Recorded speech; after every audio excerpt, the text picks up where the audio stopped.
Hey, Rob Cairns here. I'm the founder, CEO, and chief creator of Amazing Ideas at Stunning Digital Marketing. Today, I wanted to talk Zoom and more Zoom. 3 months into a pandemic, some lessons learned, some do's, some don't do's, and even more, some things you should turn on from a security perspective at this point in time. Sit back, relax, enjoy the podcast.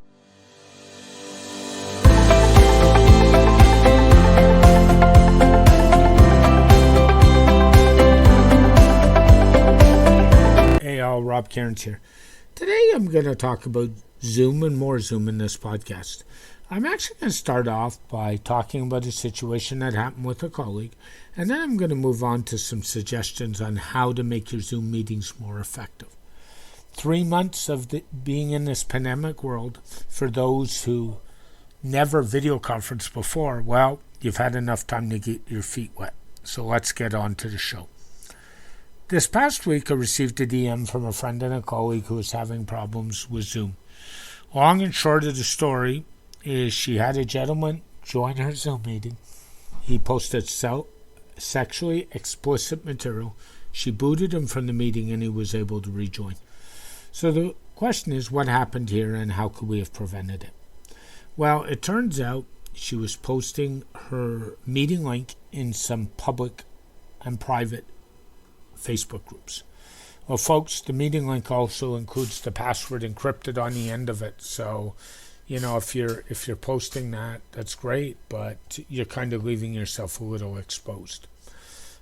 Personally, I never do that. What I actually do is I DM my meeting link to people, or I email it to people, or anything to avoid posting it publicly. And I wouldn't do that. I would actually tell people if they want the link, you'd send them to them privately. That way is some kind of control. It's not perfect, but it's better than nothing. The other problem was this colleague of mine didn't have the waiting room feature enabled. Go into your Zoom profile and enable waiting rooms. So that basically means when somebody joins a meeting, they go into a waiting room. And it's up to the meeting organizer to allow or disallow them to come into the meeting. So remember the problem where he was booted and came right back in? A waiting room would have eliminated that problem. And that's a good way to protect yourself in Zoom meetings. Now, Zoom is including that functionality as of September, but until then, please go into your profile and make it mandatory yourself and don't wait for them to do it. That's the second lesson. And the third lesson is never create a Zoom meeting without a password. If you do that, it's like leaving the keys to your house unlocked. You're just asking for trouble. Now, how do we make Zoom meetings a little bit more effective? A couple things. One, be cognizant of what's behind you when you're on camera. And think about that. Remember, you're live on camera. And you got to think about the surroundings in your room.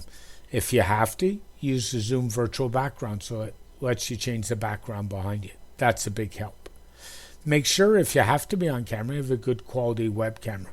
I know easier said than done during the pandemic. It's hard to get one.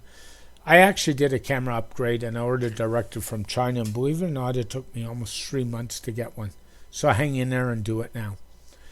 The other thing is, if you need a quick Zoom device, think about getting the new Amazon Fire Tablet 8. It is Zoom compatible and there is a Zoom app in the Amazon store, so that might actually help you out. Couple other things. When you're on camera all the time, keep yourself hydrated. I drink lots of water. Don't be afraid if it's a 2-hour meeting and you're the organizer to schedule a bathroom break or a break for people to stretch in the middle of the meeting. I usually like to do that 45 minutes to an hour in. If you are that person who has to take a break, door noise, spouse noise, puppy noise, do yourself a favor, mute yourself in the meeting and turn your video off while you take that break and turn it all back on when you come back. Show some respect to the people in the meeting. The other thing is, when you're on a Zoom meeting, don't multitask. People have a tendency to do that, and that's giving the people you're meeting with a disservice. Actually pay attention to the meeting. I've gone through that frustration all too many times, and people aren't paying attention, so don't multitask. And lastly, but not certainly not the least, don't schedule your meetings too long. I've been in some long meetings, and believe me, my head hurts. If you have to break them down and say, let's reschedule for later in the day, let's reschedule for later in the evening. That's a little suggestions on how to help you with your Zoom calls during the pandemic. But as I said, this can apply to GoToMyMeeting, WebEx, Jira, Microsoft Teams, whatever platform you choose. Just remember, meeting on Zoom takes a lot of getting used to, and show the same respect you would be when meeting in a boardroom.